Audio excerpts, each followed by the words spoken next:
अस्सलाम वालेकुम जनाब, खैरियत से है? ठीक है। जो ज़िंदगी की हकीकतें हैं ना, उसको समझना चाहिए। और वो जब हम समझ लें और अपनी वैल्यू को भी समझ लें तो हम उसी तरीके कार के साथ चलते हैं। तो यही एक रास्ता है। हमारे मुआशरे के अंदर ना बहुत सारे ऐसे लोग हैं जो आहिस्ता आहिस्ता ना वो इस मकाम पर पहुंच गए हैं कि उनको इज्जत उनकी जो कैपेसिटी है ना उससे बहुत ज़्यादा मिल गई है। तो वो बार बार अपनी जो उनसे ना हरकतों से वो सिस्टम को गुमराह करते हैं। यानी कि हमें बहुत अच्छे तरीके से याद है कि इमरान खान जो अब बिल्कुल ही फारिग थे तो उनको एक इंटरनेशनल एस्टेब्लिशमेंट ने उन साहब को जियो के हामिद मीर साहब को एक प्रोजेक्ट दिया गया कि आपने फ्रेम करना है इमरान खान को।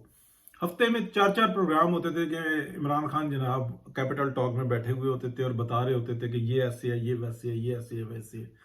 किसी को कोई एतराज नहीं होता था। और अगर कोई उनसे कोई क्रॉस क्वेश्चनिंग करता था या कुछ ऐसी बात होती थी तो मोर देन 90% हामिद मीर साहब उसके अंदर इमरान खान को विन करवा दिया करते थे अपनी खास महारत के साथ।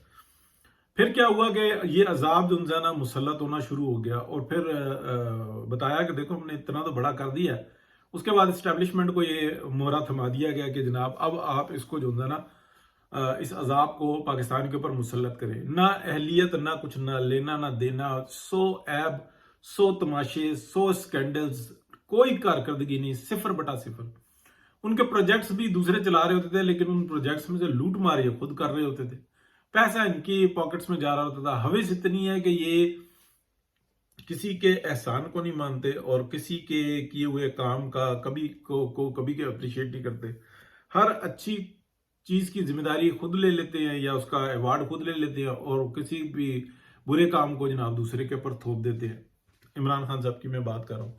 और ये वो साहब है, ये आराम से बताते हैं कि मैं किसी को भी जो है ना आसमान की बुलंदियों से और जमीन पर गिरा सकता हूँ। यानी कि अगर आप देखें तो 2017 में जब मियां मोहम्मद नवाज शरीफ को एक इंटरनेशनल साजिश के तहत निकाला गया तो यही हामिद मीर साहब थे कि जिन्होंने मुख्तलिफ टीवी चैनल्स पे जाके, जियो पे नहीं, मुख्तलिफ जगह पे, कि अब अगर वो बोलेंगे तो मैं भी बताऊंगा। और एक जनरल साहब को जब निकाला था तो मैं बड़े अच्छे तरीके से, जनाब वो ये बता रहे हैं मैं यूं बताऊंगा, अभी वो इस तरीके की बात कर रहे हैं मैं यूं बताऊंगा, मेरे पास बड़े सबूत हैं। कौन से सबूत हैं हामिद मीर साहब के पास? बताएं ना। अगर होते ना 1% भी होते तो ये पता नहीं क्या से क्या कर देते। पल्ले ही कुछ नहीं है। लेकिन हाँ, एक कैपिटल टॉक, एक जियो टीवी, जो कि अब मेरा ख्याल है कि जिस जगह पर पहुंचा है और जिस तरीके से पहुंचा है तो उस मकाम को जो है ना वो समझ नहीं पा रहे, उठा नहीं पा रहे। बहरहाल अल्लाह की ज़ात है बेहतर करने वाली। अब जो है पाकिस्तान ने जो भी था उसके अंदर हालात से गुजरते हुए, नशेब फराज से गुजरते हुए बहुत सारा, यानी कि हम टाइम पास करके मौजूदा सूरत हाल के अंदर आते हैं। पाकिस्तान को चाइना ने एक दफा फिर रेस्क्यू किया है। हम सब जानते हैं डजन्स ऑफ प्रोग्राम्स हैं जिसमें यह बात कही कि कि आईएमएफ के प्रोग्राम के अंदर थ्रेट कर दिया था चाइना ने कि ये काम करो वरना फिर मैं सामने खड़ा हूं। चाइना ने कह दिया था। ठीक है, फिर कुछ बहाने बने कि भाई ये मिडिल ईस्ट के जो सऊदी अरब है और दीगर ममालिक, उन्होंने ये बात कही कि इसको जो है ना पाकिस्तान को हमें एक चांस देना होगा। एक चांस क्या देना होगा? थ्रेट थी सीधी। आईएमएफ इतना भी बड़ा नहीं है, इंटरनेशनल मॉनिटरिंग जो है वो इतनी भी नहीं है कि जनाब किसी को लिटा के रख दे। अजाब भी आप मुसल्लत कर रहे हैं, एजेंट भी आप मुसल्लत कर रहे हैं और सारे काम कर रहे हैं और दूसरे की एरिया के अंदर घुसे हुए हैं। ठीक है, चाइना के एरिया के अंदर घुसे हुए हैं। तो पाकिस्तान को इस बात का एहसास हुआ जब ये निकल गए कि हमें किसी एक ताकत के साथ जुड़ के रहना। और वो ताकत जो उनसी है ना, जो हमारा पड़ोस है जिसको हम बदल नहीं सकते, वो है चाइना, और जो कमिंग सुपर पावर है। और वो ये कहता है 2020 में कि अगर हमने किसी का साथ दिया, अगर हम किसी के मामले में मुदाखलत की तो वो पाकिस्तान होगा। हमें किसी से कोई गरज नहीं होती। यानी कि वो पाकिस्तान को अपने वजूद का हिस्सा समझते हैं। इस हद तक जो उनका ना स्ट्रॉन्ग पार्टनरशिप है। अदरवाइज उन्होंने क्या कहा था? उन्होंने कहा था कि इसके दरमियान में कोई भी आया चाइना के इंटरेस्ट के दरमियान تو ہم اس کا صرف دیوار چین سے مار مار کر پاش پاش کر دیں گے. یہ سپریم لیڈر کی چائنا کی سٹیٹمنٹ ہے 2020 کی.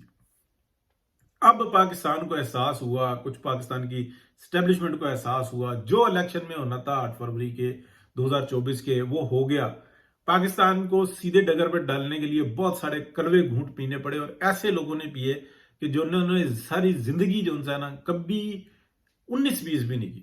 لیکن کیا کیا جائے, ریسکیو کرنا تھا پاکستان کو, سارا پلان سامنے موجود تھا. اور اس پلان کے جو مین کرتا دھرتا تھے ان کے اندر ایک حامد میر صاحب بھی تھے, پاکستان کو ڈیفالٹ کروانے میں, پاکستان کو آپ سمجھیں. اچھا, لیکن ابھی کیا ہوا جب پاکستان نے فیصلہ کر لیا کہ نہیں اب ہم چائنا کے ساتھ مل کر چلیں گے, ہم چائنا کے ساتھ اٹھیں گے بیٹھیں گے, ہمارے اپنے انٹرسٹ ہیں, ہم نے یہاں سے وے دینا ہے, ہم مارکیٹ بنیں گے, ہمیں اب اس بات کو طے کرنا ہوگا کہ ہم نے دھوکہ نہیں کھانا. جب کوئی برا وقت آتا ہے نہ یورپ ساتھ کھڑا ہوتا ہے نہ امریکہ ساتھ کھڑا ہوتا ہے, یہ ٹانگیں کھینچنے میں لگے ہوتے ہیں, ان کے اپنے انٹرسٹ ہیں. اس وقت میں یہ اپنی جنگوں کے اندر پھنسے ہوئے ہیں. ہم نے جو چلنا ہے, پاکستان جو ہے وہ مستقبل ہے, پاکستان کے حال کو اچھا کرنا ہوگا. تو پاکستان کا مستقبل چائنا کا مستقبل ایک ساتھ ہو جائے گا. یعنی کہ آپ سمجھ لیں کہ جیسے چائنا کے اندر ہانگ کانگ ہے, ایسے ہی چائنا کے اندر دوسرا ہانگ کانگ پاکستان بنے گا. مسئلہ ہمارا اپنا ایک دینی سسٹم ہے, ہمارا مذہب کے ساتھ لگا ہوا ہے, ان کا علیحدہ سسٹم ہے. اس لیے وہ یہ کہتے ہیں کہ آپ ڈیموکریٹکلی جس طریقے سے چلنا چاہتے ہیں چلے, ہمارا انٹرسٹ جو ہے نا وہ صرف اور صرف جو ہے نا اکانومی کے ساتھ ہے. ہمیں آپ کے سسٹم سے کوئی لینا دینا نہیں ہے کہ آپ 5 ٹائم نماز پڑھتے ہیں, کیا کرتے ہیں کیا نہیں کرتے, اذانیں ہوتی ہیں نہیں ہوتی, ہمیں اس چیز سے کوئی غرض نہیں ہے. ہمیں ہے انڈسٹری لگاؤ, راستہ بناؤ, وے بناؤ, دیٹس اٹ. ایگریکلچر کو بہتر کرو, یہاں پہ سب کو ویلکم کرو, اس کے اوپر. اور پاکستان بھی یہی چاہتا ہے, اور دنیا کا ہر ملک یہی چاہتا ہے, سعودی عرب سمیت.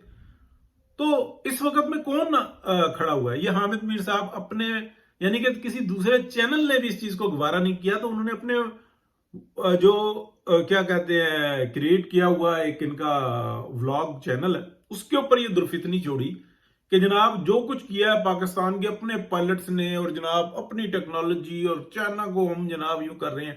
یہ درفتنی کیوں چھوڑی؟ یہ کون سا انٹرنیشنل اسٹیبلشمنٹ ہے جو اس ذہن سازی کے اندر اس پروجیکٹ کو حامد میر کو دیا ہے کہ جناب آپ اس کو پاکستان کے اور چائنا کے پارٹنرشپ کو آپ خراب کریں. بھائی چائنا ایک دنیا کی سپر پاور ہے کمنگ, اور پاکستان اس کا پڑوسی ہے, اور ہمارا رشتہ بھائیوں والا ہے, ہمیں ساتھ ہی رہنا ہے. انڈیا ہمارا پڑوسی ہے, ہمارا دشمن ہے, لیکن ہمیں ساتھ ہی رہنا ہے. افغانستان ہمارا پڑوس ہے, ایران ہمارا پڑوس ہے, کبھی اچھے کبھی برے, یہ ساری صورتحال ہے. انڈیا ہمیں نہیں ہضم کرتا, ہم انڈیا کے ساتھ رہنا چاہتے ہیں, چلنا چاہتے ہیں, لیکن انڈیا جب ہمیں نہیں ہضم کرتا تو اب حالات یہاں تک پہنچے. چائنا ہمیں چاہتا ہے, ہم چائنا کو چاہتے ہیں, ہمارے کوئی مسائل نہیں. لیکن اتنے اچھے وقت کے اندر یہ جو کینچی لگا رہے ہیں نا یہ جو حامد میر صاحب, اس کی وجہ کو سمجھے. بہت زبردست جو نا رضی دادا نے بات کی, تو یہ بات دماغ میں گھوم رہی تھی کہ کیا ہوا, لیکن ایک جب کنٹینٹ کا استاد جب یہ بات کرے تو وہ پھر بات ماننی پڑتی ہے. تو مشتری ہوشیار باش, حامد میر اس وقت کا سب سے زہریلا پتا ہے. بہت شکریہ.